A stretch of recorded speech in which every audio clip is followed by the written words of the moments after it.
नमस्कार, मैं पंडित विनय भार्गव आप सभी का स्वागत है हमारे YouTube चैनल पर। यदि आपने चैनल को सब्सक्राइब नहीं किया तो कर लीजिए, जिससे कि आपको शास्त्र अनुसार जानकारी, उपाय, कथाएं प्राप्त होती रहें।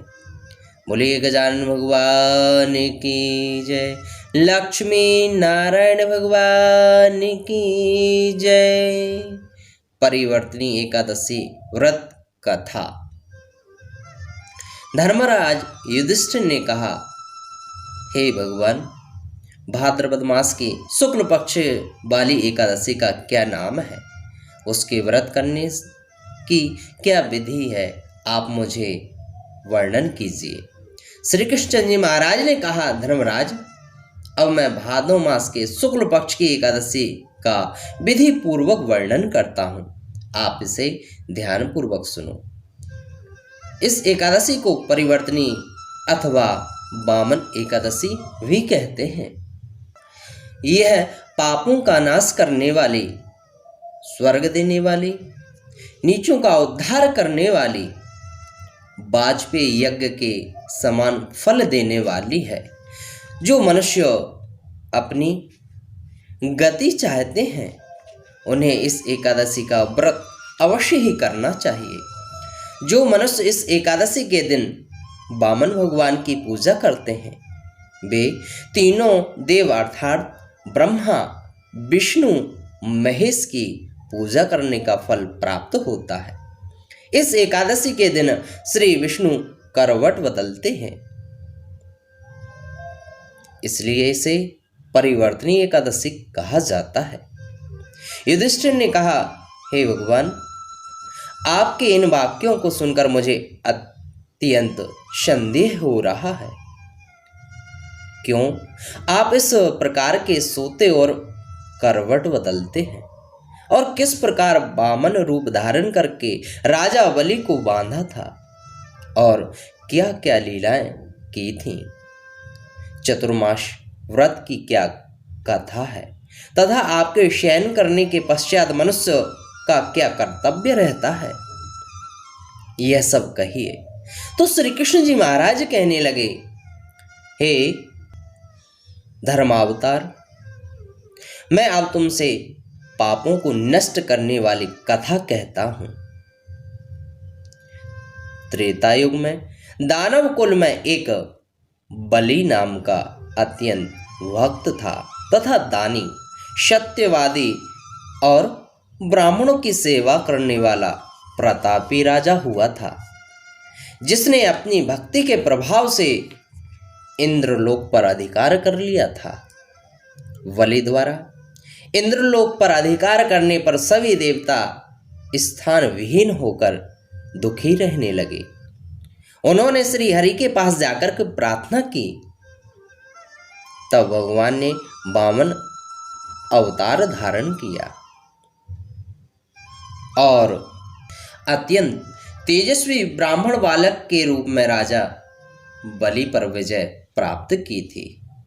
युधिष्ठिर ने कहा, हे कृष्ण, आपने बलि को वामन अवतार धारण कर कैसे जीता? श्री कृष्ण जी महाराज ने कहा, हे राजन, मैंने वामन का रूप धारण करके राजा बलि से याचना की, हे नरेंद्र, आप मुझे 3 पग भूमि दान दो, जिससे तुम्हें 3 लोक दान करने का फल प्राप्त होगा। वामन जी की इस छोटी सी याचना को राजा बलि ने स्वीकार कर लिया। जब वह दान देने के लिए तैयार हुआ तो मैंने अपने शरीर को बढ़ाया, जिससे भूलोक में पैर, भुवन लोक में जंघा, स्वर्ग लोक में कमर, महलोक में पेट, जलोक में हृदय, तपलोक में कंठ तथा सत्यलोक में मुख को रखकर अपने सिर को ऊंचा उठा लिया। उस समय मैंने राजा बलि से पूछा कि हे बलि, अब मैं अपना तीसरा पग किस स्थान पर रखूं? मेरी बात सुन राजा बलि ने अपना सिर नीचा कर लिया। तब मैंने अपना तीसरा पग उसके सिर पर रखा। उसके कारण वह दानव पाताल लोक में चला गया। जब मैंने बलि को अति विनीत दशा में देखा तो मैंने कहा, हे बलि, मैं सदैव तुम्हारे निकट ही रहूंगा। भादों के शुक्ल पक्ष की परिवर्तनी नामक एकादशी के दिन मेरी एक प्रतिमा क्षीर सागर में शेषनाग पर शयन करती रहती है, दूसरी राजा बलि के पास रहती है। इस एकादशी के दिन भगवान विष्णु करवट बदलते हैं। इसी दिन भगवान त्रिलोकीनाथ व श्री विष्णु जी की पूजा की जाती है, प्रेम भाव से पूजन की जाती है। भक्तिमय होकर के प्रेम भाव से अमृतमय कथा का पान किया जाता है। इस व्रत में रात्रि जागरण करना चाहिए। इस व्रत के करने से मनुष्य के समस्त पाप दूर हो जाते हैं और वह स्वर्ग को प्राप्त होता है। समस्त प्रकार के मनोरथ साधक के पूर्ण होते हैं। तो प्रेम भाव से श्री हरि नारायण वामन भगवान का पूजन करें। अनेकों अनेक प्रकार के दान अपनी यथाशक्ति अनुसार दान करें। दीपदान भी अवश्य करें। श्री हरि नारायण के समक्ष दीपदान भी करें।